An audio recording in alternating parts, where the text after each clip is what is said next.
Hello and welcome to Creator Weekly Live for September 22nd, 2024. I'm Peggy Kay, and today there are updates galore from YouTube because they had their big Made on YouTube event. There are announcements from Twitch about their roadmap, and I've got a few other smaller updates from Substack, Calendar, a few other things. So let's get started. First of all, I wanted to say happy fall. I think this is my favorite season. The weather isn't as hot as summer, kind of cool and crisp, but it also means that we are getting close to the end of the year. So a bunch of these updates, when they said, oh, this will be available in 2025, that actually means that could be like 3 months from now. Hard to wrap my head around it, but yes, we're almost near the end of the year. So when I talk about updates that will be available next year, that may not actually be that long from now. And it's great to see you guys in the live chat. I'd love to hear what you think about this week's updates. So let's get started. I will switch.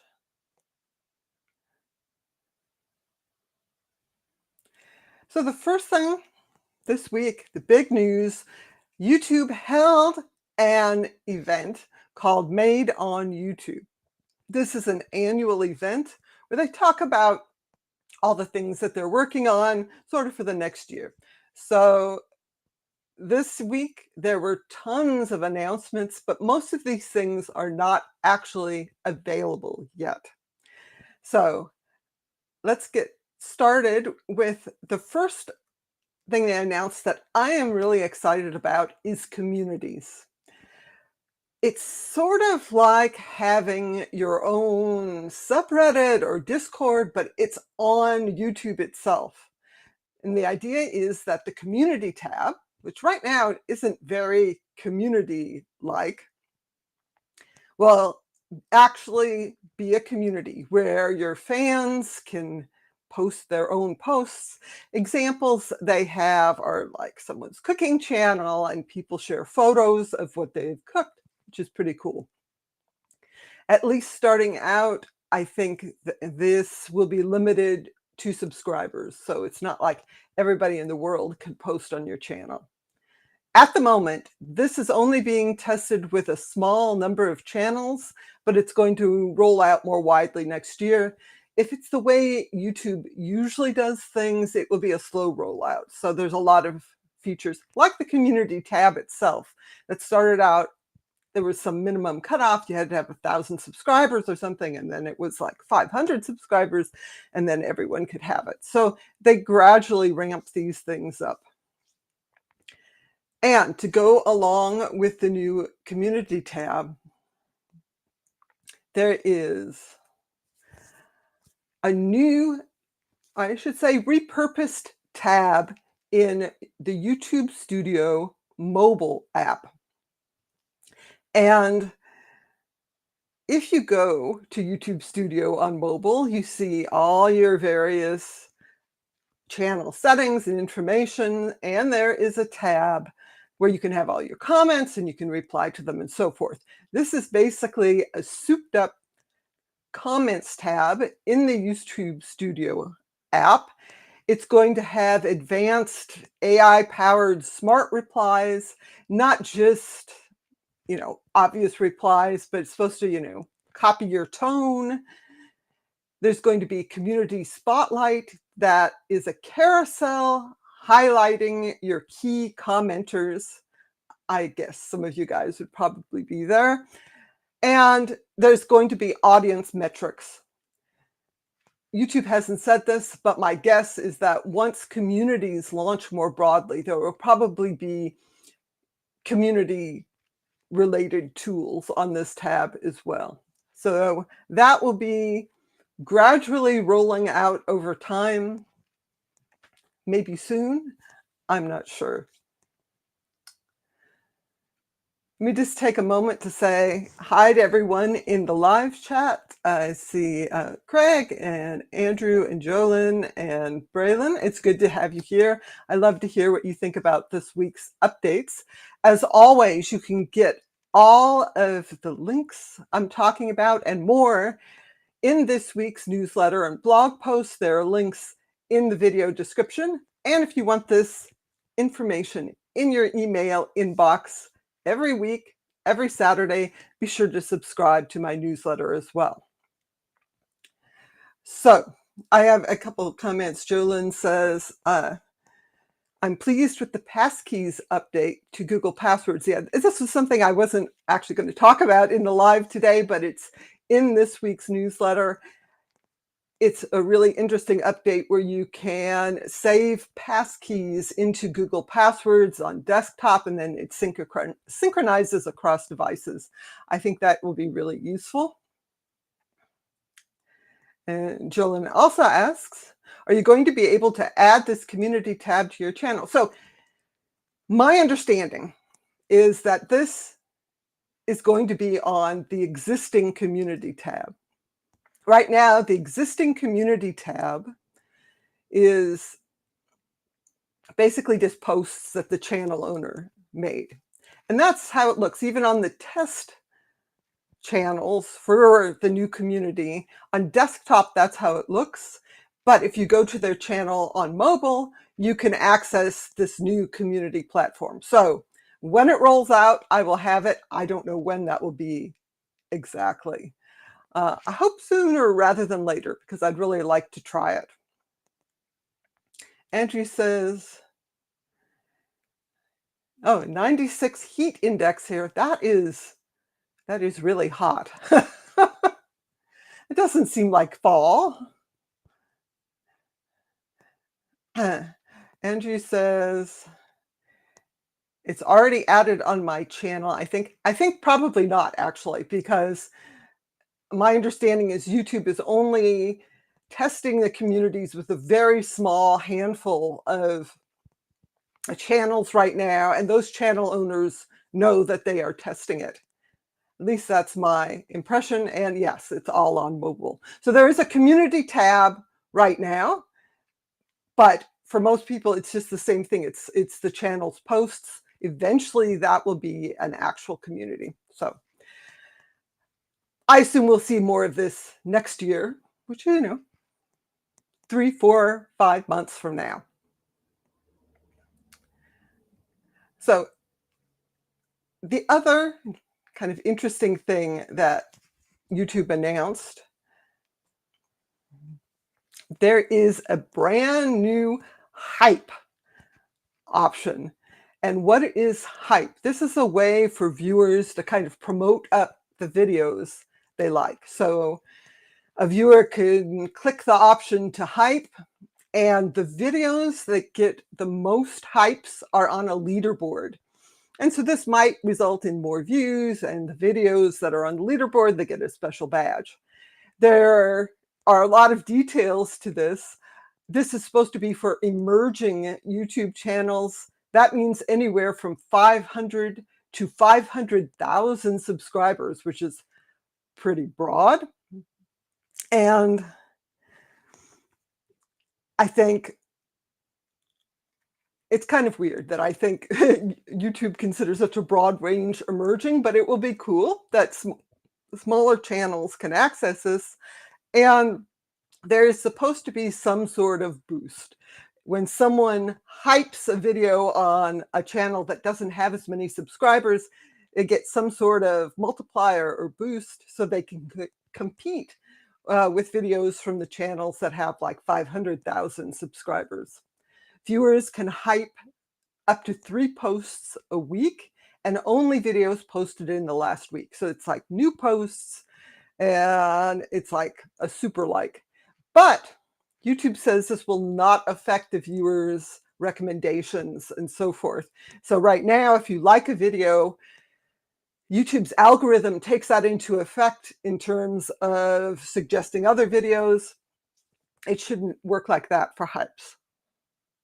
Right now, hypes are being tested in Brazil, Taiwan, and Turkey. And then this will expand more widely, again, probably next year. One of the things I'm curious about is what YouTube is going to do to prevent this from being gamed. Because right now you can buy subscribers, you can buy likes, you can buy views. I fully expect that when this rolls out, this will be another money option for dubious salespeople to sell hypes as well. And it's like you don't win any prizes or anything, but you do show up on a leaderboard. So I think there is some kind of incentive to do that. We'll see how it works. And the next one, this is going to sound like I'm talking another language maybe, but the next big update that's coming is gifts powered by jewels. Gifts powered by jewels. This is a monetization feature. The idea is people buy jewels with real money, and then they spend jewels to pay for digital gifts that they give to creators. And then because it's based on real money, creators get some kind of cut of that. YouTube hasn't shared the details about how that will work exactly, but there are similar options on other platforms. So on Twitch, you can purchase bits to cheer a live stream. On TikTok, you can purchase coins to send a gift. So this is kind of a general thing that people are familiar with. Starting out, this is only going to be available on vertical live streams in the US. Maybe I should start vertical live streaming. We'll see how this goes. It seems a little confusing to me, but maybe that's because we don't have all the details yet. And then the last update I want to talk about, you can't really see it that well in the image I shared, but there are new features aimed at people who are watching YouTube videos on a TV screen. So on the big screen, on your television, you're casting, you have the app, whatever. What they are launching is the ability to organize your content into series with episodes. So this is like a TV show. You can say, this is season 1 and episode 5 or whatever. So you can set this up. I'm guessing this is going to actually be based on playlists probably, but this is a really easy way for people to navigate through content on TVs, especially when it makes sense for people to watch things sequentially.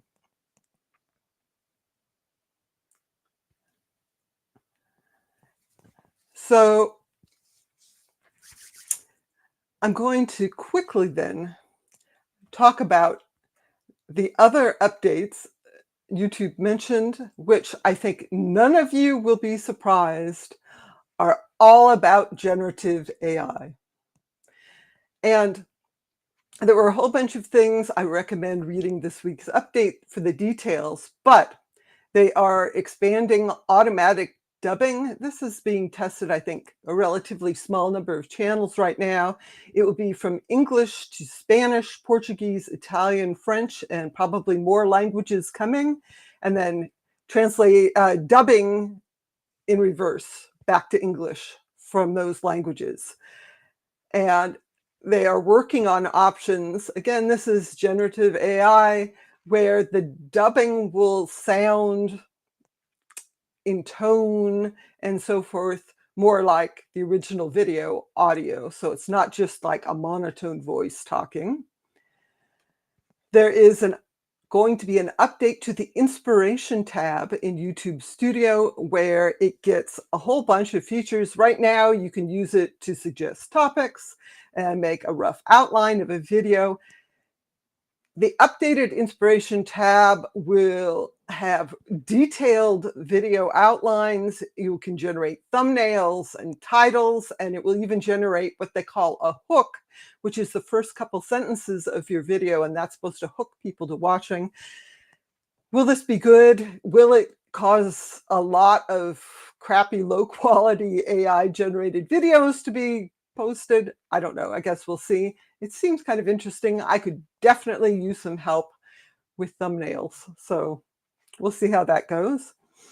There is Effect Maker. That is going to be one of a number of different updates to the YouTube Shorts editor that lets you use generative AI when you're creating a YouTube short. So Effect Maker is actually going to be web-based, where you can create effects to use in the YouTube Shorts editor, which sounds pretty interesting. Dream Screen is an option to use generative AI in the YouTube Shorts editor to add a background. And so you'll be a cutout in front of this generated background. It is getting VO. VO is VO is Google's newest model for text to video. So this should be improved, fancier backgrounds you can generate. You will also be able to create 6-second video clips to insert into your short using VO with generative AI. So this will be coming again, I think, next year. There's another option that's not up on the slide, which is generative AI puppeteering, YouTube calls it.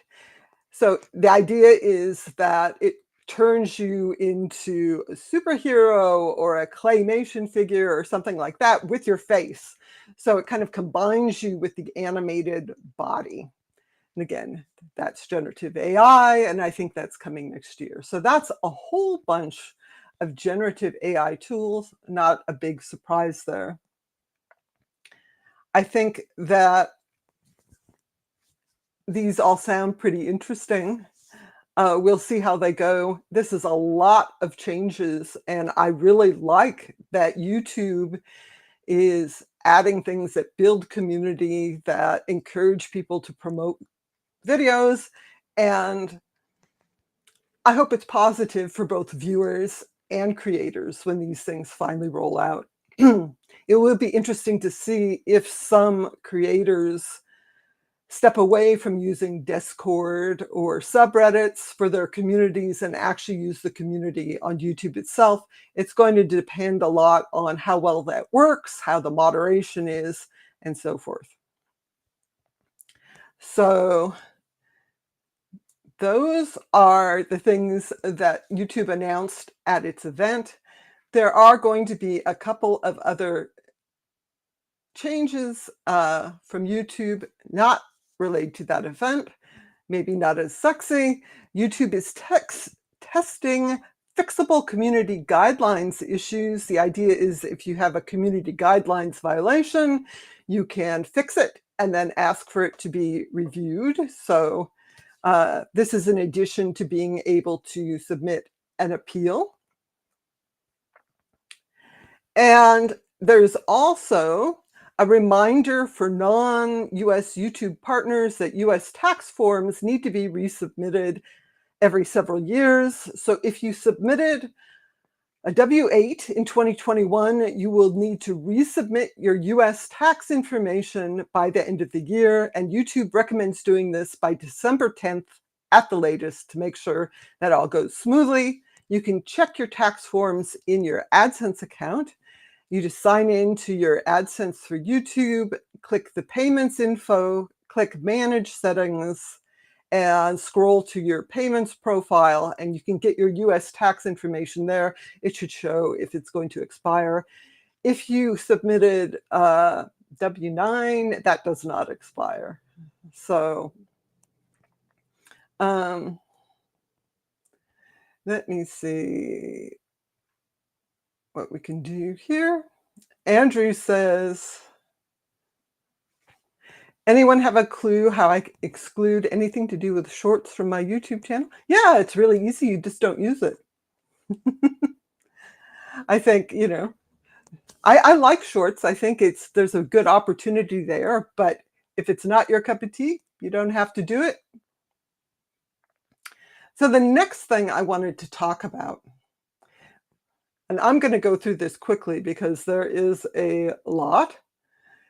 This week was TwitchCon, and the Twitch CEO, Dan Clancy, gave sort of a roadmap of features coming to Twitch. They are continuing to work on their mobile app. It's been controversial because the mobile app was designed for discovery, for new people looking for people to follow, but people had a hard time getting to the creators they're actually following. So there's more improvements along those lines. You'll be able to more easily access followed categories, and you'll be able to filter the feed by category or collection and resume watching video on demand from the streams that you watched. They are making it easier to find and share clips. There will be a clip carousel that highlights the best clips from your most recent stream. And viewers can create clips from your content if you have that enabled and share to YouTube and TikTok. And Twitch is working on ways that you can be sure to be notified when that happens. They are improving Stream Together with shared chat. Stream Together is an option where it's just what it sounds like. You stream together with another streamer. The live stream goes to all of the participants' channels. With shared chat, there is now an option to basically combine the chats for everyone who is streaming together, up to 6 people. And so instead of having this live stream with multiple people and separate chats on each channel, for each of those creators, there can be one combined chat for everyone. And they are also working on hype. There's a new hyping feature, monetization related, that allows viewers to react. This is designed for mobile devices. They can react. And the idea is every time someone new reacts, there's like a graphic that gets bigger and bigger and bigger. So it kind of blows up. I don't have a good picture of that, but if you check online, you can see that. They are offering more transparency in their community guidelines enforcement. If you have a violation in chat, you will get basically context of why you got that violation. And starting early next year, some community guideline strikes will expire. That happens on YouTube as well. And finally, they are expanding guilds, which are identity groups. There's a Hispanic, Latino group, there's a Black group, there is a Pride group, and it's expanding to more countries. And there are new creator clubs, which is based on topic, for artists and makers, music, VTubers, co-working and coding, in addition to DJs and in real life. These clubs are for partners and affiliates, and you have to apply to join.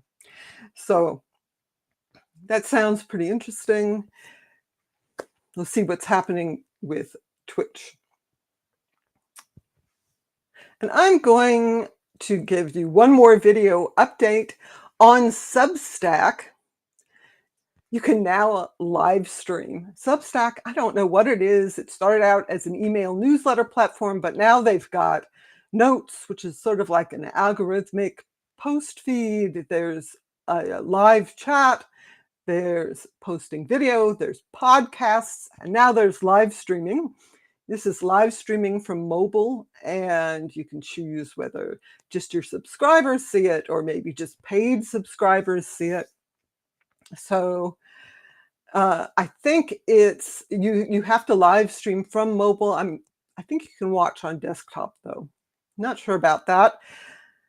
Right now, only bestsellers on Substack have access to this, but you can apply for early access, and they do plan to expand this to everyone who has, I don't know what you call it, a newsletter? It's not really just a newsletter, though.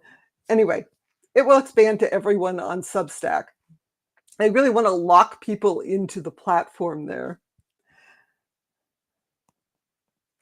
So that was the last Substack, the last video update. I'm going to skip over the next slide.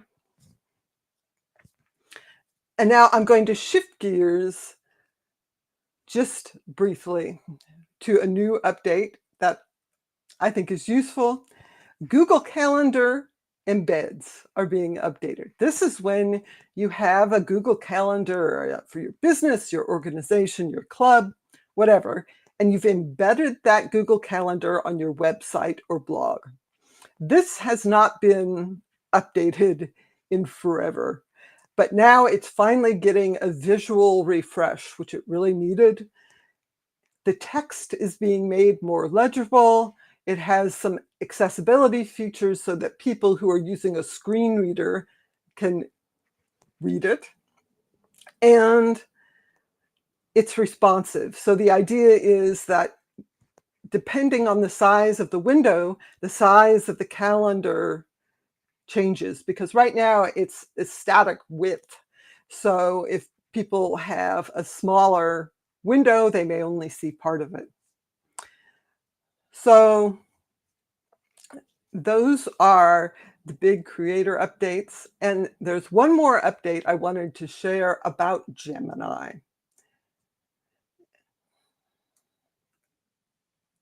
So Google AI, Gemini, on the web can now engage with your Keep notes and tasks. To me, this is a big update. This is getting much more useful. I'm not really interested in planning a party or having it tell me a story or something like that. I want it to be an assistant that can do practical tasks. So what you need to do on gemini.google.com, go into the extensions, make sure you have the Google Workspace extension enabled. And this lets it interact with your Google Workspace. And then when you are on the chat page, type the @ symbol, like in an email, and you'll see a menu pop up of all the different services that it can interact with. And you can pick Google Keep, you can pick tasks. And according to the examples, you could do something like have a Gemini extract the text from an image of a handwritten list, and then turn that into a Keep list, that sort of thing. So this should be really useful in terms of actually improving productivity, or if you are using Gemini for planning, that sort of thing, you can then actually use this to add to tasks or add to your notes that then you can access on any device. So those are this week's updates. It was a lot, and I went quickly. So again, be sure to check out this week's post and subscribe to my newsletter if you want these sorts of updates every week on Saturday. Let me just put up my link. You can get my newsletter on Beehive. Check it out, subscribe, it's free. And you can get all these updates and kind of peruse them at your leisure. So that's what I have this week for you guys. Thank you so much for joining me live.